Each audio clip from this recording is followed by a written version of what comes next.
Welcome, Wargamers, to the ashen wastes of the mortal realms. Today we're talking about the Crusade of Fire, that half of the twin-tailed crusade that set out from Aqshy to found a new city. Or rather, I should say, we're talking really about the events that are happening in Aqshy surrounding that crusade. How about that? If you remember last time we focused on Aqshy, there was a plot averted by Callus and Toll to corrupt all of the city with flesh-eater courts over in Hammerhall. And in this book, we kind of start off talking about Aqshy with sort of a bird's eye view, some ideas that are being discussed by the Grand Conclave in Hammerhall Aqshy. So we get insight into what their situation is, right? The briefing from kind of their perspective, which I appreciated. And the situation is this. There's another massive Khorne army bearing down on Hammerhall Aqshy. Embergard, the new city that was just founded by Pontifex Zenestra, is reporting back good messages, but the Conclave wants to send a fortified Stormcast Eternal presence there to make sure it's a line in the sand. We got this. Right, someone who would show that they mean business. And so the Conclave of Hammerhall wants to send hero Vandus Hammerhand, who protests. He doesn't want to sit in a city and just wait for chaos to come to them. His pitch to the Conclave is this. Let Vandus ride out of the city. We're going to intercept this warband, which we believe is led by Corgus Cull when he's not expecting it. We'll take him out, I'll settle my grudges, and we will deflate the Khorne campaign. And if nothing else, right, I mean, this is kind of his money-back guarantee. If nothing else, us leaving and going out will set the battle line far away from where the walls are so they can still be rebuilt, refitted from the last Khorne army, the one that Vedra had to come back and fight off. So that's Vandus's pitch instead. Don't make me go play guard duty, let me go hunt Cull. And the Conclave goes, yeah, okay, we could do this, yeah, totally.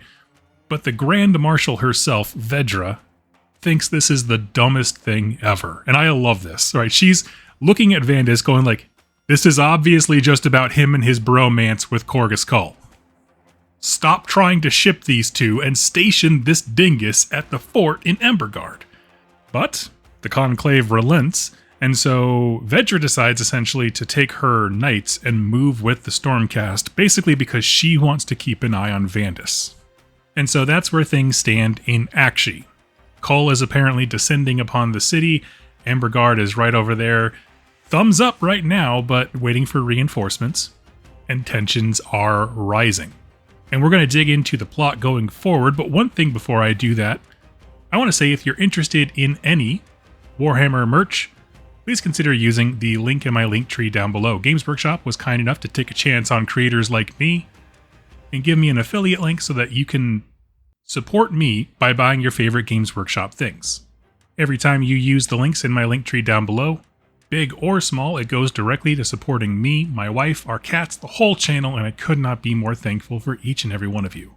It's a big deal to me to get a company like Games Workshop to try something new like an affiliate program, so using that link communicates to them in a very real, number-driven way how much you value content creators, the work that we do, and the communities we build. Now, our story picks back up in this section in a very interesting way, okay? Like, we just had this whole point of view of the Grand Conclave and Hammerhall kind of giving us the situation, and then our story immediately pivots to a completely new direction, and I promise you it will come circle back and be relevant, but it was a bit jarring if I'm totally honest with you, because the point of view refocuses on a meeting between various Darkoath tribe leaders at one of their places of ceremony, known as the Grove of Knives. And these tribes, like all Darkoath, are in service to Archaon and Chaos Undivided. They may worship ancestral gods, they may not call the four Chaos gods by their true names, Khorne, Tzeentch, Nergal, whatever, but like they worship some elemental aspects of chaos.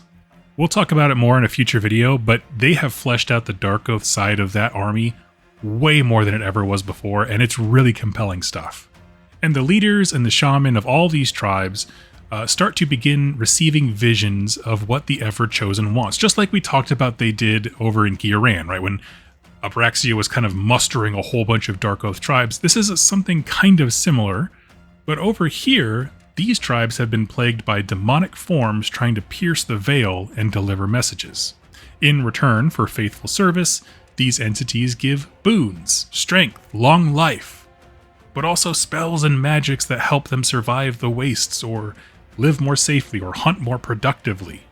And this book gives us a really awesome snapshot into the Darkoath ecosystem, right? How they live together, all these tribes that have boundaries and territories meeting to parlay and plan. But on this meeting, it becomes clear that they've all gotten spun up into some kind of plot, right? Normally they would come to this place, the regular meeting of tribes, and they'd boast about all the things that they've done, right? This big beast that I slayed, a vision that I had. Or, a demon told me to hunt Sylvaneth, and I did, right? Everyone boasts about this, but this time it's weird because everyone kind of boasts the exact same story. And they all kind of realize it at once. A rat-like demon, kind of clad in shadow, can't make out a real form here, claiming to speak on behalf of the Ever-Chosen, has ordered the tribes to spread out and corrupt places of arcane power. Across the entire mountain range of the Adamantine Chain, there are places of geomantic power, realm gates, all these kinds of things, and these tribe leaders are all boasting about the number that they have corrupted. Now at this point, one person is doing the math much faster than the others. Our story pauses and we meet a new character, Gunnar Brand of the Brands. Now, he is actually part of an animated series that's on Warhammer Plus, but I have not watched that yet. That being said, I cannot wait to after listening or reading all of this. He's a highly compelling Darkoath character who he has very sensible motivations, which is so rare in the Chaos faction. But Gunnar is one of these tribe leaders, and he's looking around at all these people boasting and making their claims, and he realizes one of the tribe's leaders is missing. He's like, his land is like right there. We live in his backyard. Why isn't he here? He should have been here first. So him and another delegate go out of this friend's house to see what's up. They find an esteemed member of their tribal community slain, all of his lands and his servants' quarter, all this stuff. It's all just burned down, set ablaze with clearly warp fire. And slowly they begin to kind of piece their experiences with these demons together. It looks like, from the outset, all the clues put together, a similar deal was offered to this tribal leader that was offered to the other ones. However, when this leader saw how corrupting the warpstone was to his own territory, he said no. He's like, no, I'm not going to do this for you. You're destroying my lands. And the Skaven did not take no for an answer. So they get back to the meeting of tribal chiefs, explain the situation, and it becomes clear that they are being played. The Skaven are doing something, and they've been employing these tribes to do whatever it is. And so, the Darkoath tribes of the Adamantine Chain unite and move to a place called Chakrik's Folly, the nearest known Skaven hold. They're gonna knock on the door, we want some answers. Now let's talk for a second about this city, Chakrik's Folly. There's not a ton of lore to go on here. In fact, most of it I found from the Soulbound core rulebook, but it is interesting and worth noting because it will become important for future events, I'm sure. This is a mine and warren city that is renowned amongst Skavendom for being structurally stable, which is not a terribly high bar, but it does set it apart. Especially because this is one of the largest deposits of warpstone known within the realms. It was established by clan scryer engineer Chakrik, and seems to be exceptionally well entrenched. Fyreslayers have been trying for decades to peel these guys out of these lands. Apparently it used to be an ancestral home of the Fyreslayers. It's just not working. And so, the Darkoath arrive, and the plan is such. A portion of the Darkoath army will form an infiltrating party. The rest will go to the front door and attack as sort of a distraction. The infiltrators will break in and sabotage any and all warpstone manufacturing, processing, anything they can. Just ruin whatever the Skaven are doing. I don't even care what it is. Something's happening, I don't know what, but let's just shut it down to be sure.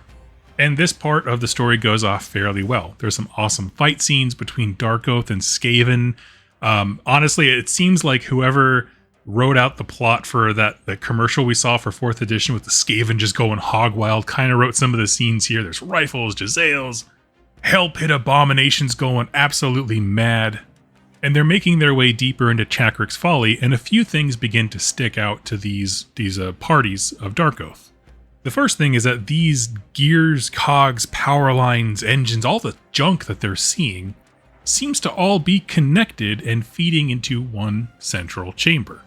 The second thing they notice is the lack of dead skaven. See, this stands out to the Darkoath because skaven have civil wars and infighting so often that it's noticeable when they are unified, right? When they're not killing each other, it's quite noticeable by the number of dead bodies on the ground. So they're looking around and be like, they're not fighting amongst themselves, that's not good. And lastly, ever since they stepped foot on the property of Chakrik's Folly, a bell started tolling. Now they assumed that this was a bell to rouse, the skaven. However, it's taken on a very uncanny toll. First of all, the sounds are deafening, and every single time it echoes, it gets more and more intense. Now the Brands and his forces make their way into the main chamber of this stronghold, which is where that big Hell Pit Abomination fight happens. It's so cool. And there's an incredibly gross and cool scene where a bunch of skaven are drawn together like in a singular spot, and they almost get smushed together by invisible hands. Like they mutate, merge, contort, their bones rip apart and merge back together with somebody else's. And from a skaven flesh golem comes Screech Vermin King, personal emissary to the Great Horned Rat. He delivers a fantastic battle, like a boss speech about how he's going to destroy everything. And he appears right as the 13th toll of the bells ring out. And at that sound, all the machines, the technology, the equipment throughout Chakrik's Folly begin to go haywire, overcharging and releasing wild amounts of energy. There's like lightning everywhere. There's a few words exchanged between Brand and Vermin King, but essentially he's like, go ahead and run, be my little emissary, go tell everybody what happened. Right? Tell all your other tribes people, we are in charge now. So he starts running. And as the bells continue to toll, right, as they're building to this crescendo of the 13th one, the adamantine chain in Aqshy goes supernova. And the Great Horned Rat has breathed a new dawn into the mortal realms. The Skaven Doom, orchestrated by liars and oathbreakers, used the Darkoath tribes to their end. No matter how they did it or who did it, it is here. And tomorrow we are going to talk about the Skaven Doom. I'm making you wait for desserts because yes, we have the perspective of the events that pull the trigger in the story of Gunnar Brand. Right? He knows what happened, he was there. But tomorrow we're going to talk about the perspective of everybody else. But I'd like to end the story here and talk about why is this cool. This honestly is the best Marauder story ever. We see oaths being made and fulfilled in real time, which is a mechanic that they've kind of always tried to do with the Slaves to Darkness stuff, as far as like demonstrating your abilities before Chaos Gods kind of a thing. They sacrifice one of their own in the Brand family for directions, so they are very savage, but they have a kindness to them. And they kind of go into a Callous and Toll style mystery, but without the raw intelligence, right? They have a cunning, but not the intelligence kind of factor. It made sense, it gave us insight, it was a very cool play-by-play of what it's like to invade a Skaven fortification of some kind. I loved it as a storytelling mechanic in the campaign books, because you know what it reminded me of? Back in the Soul Wars, when we got this like lore snippet of Skaven playing around inside the Great Black Pyramid, they were like trying to like chisel out Realmstone and just to mess with it. It was kind of like that.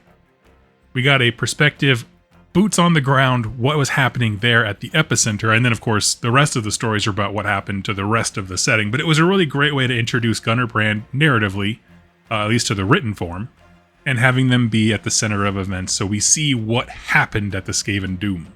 The guns, the creepy tech, the behemoths, the cramped corridors. I absolutely love it. And I would pay a fortune for the next big archenemy to begin their plot by infiltrating a Darkoath camp, right? The Skaven were infiltrating Nagash, now we're infiltrating the Skaven. Who's gonna tackle the Darkoath? That'll be our next villain. Anyway, friends, leave your comments down below. I'd love to know your thoughts on the story. And I am so excited for 4th edition AOS, I cannot even tell you. So stay tuned and click subscribe for all the content for that. Thank you so much for watching and listening, and happy wargaming.